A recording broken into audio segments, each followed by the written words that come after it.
महात्मा बुद्ध के विचारों से प्रेरित आज की इस छोटी सी बौद्ध कहानी के माध्यम से हम यह जानेंगे कि जीवन में शांति पाने का उपाय क्या है। यह बात उन दिनों की है जब महात्मा बुद्ध नदी के किनारे एकांत में अपनी कुटिया में रहते थे। उन्होंने कुटिया के चारों ओर हरे भरे वृक्ष लगा रखे थे, जिन पर सुबह शाम पक्षियों का कलरव गूंजता रहता था। प्रकृति का मधुर सानिध्य महात्मा बुद्ध को सदैव आनंदित रखता था। पक्षी और पेड़ पौधे तो मानो उनका परिवार ही बन गए थे। एक दिन महात्मा बुद्ध प्रातःकालीन उठे ही थे कि द्वार पर उन्हें एक सेठ जी खड़े नजर आए। बुद्ध ने सेठ को ध्यान से देखे।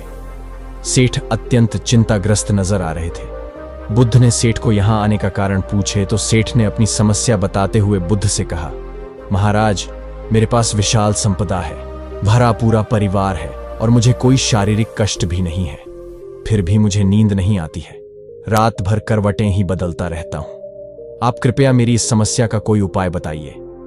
महात्मा बुद्ध ने आत्मीयता से सेठ जी के सिर पर हाथ फेर कर कहा, सेठ, तुम्हारे पास सब कुछ भले ही हो, किंतु वह नहीं है जो नींद के लिए आवश्यक है।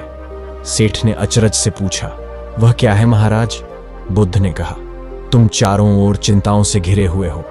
धन संपत्ति की चिंता, व्यापार व्यवसाय की चिंता, परिवार की चिंता जैसी बहुत सी समस्याएं तुम्हें निराश कर रही हैं। एक बात को हमेशा याद रखना, चिंता और चैन में शत्रुता है। जब तक मन में चिंताएं हैं तब तक तुम अपनी चैन को शांत नहीं कर सकते। सेठ ने इससे बचने का उपाय पूछा तो बुद्ध ने समझाते हुए कहा, तुम प्रकृति से शिक्षा ग्रहण करो। पेड़ पौधे, फूल, पानी और प्रकाश के रूप में प्रकृति की अनंत संपदा चारों ओर बिखरी हुई है और वह चिंता मुक्त भी है।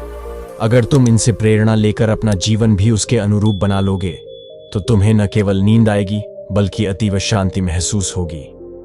सेठ ने महात्मा बुद्ध की बात का मर्म समझकर लोक कल्याण की राह पर चल पड़ा। धन और ज्ञान देने से बढ़ता है, इसीलिए इनके संग्रह के साथ साथ इनके दान की वृत्ति भी रखनी चाहिए। कहानी कैसी लगी हमें कमेंट में जरूर बताना। ऐसे ही और वीडियोस सबसे पहले देखने के लिए चैनल को सब्सक्राइब भी करें। धन्यवाद। नमो बुद्धाय।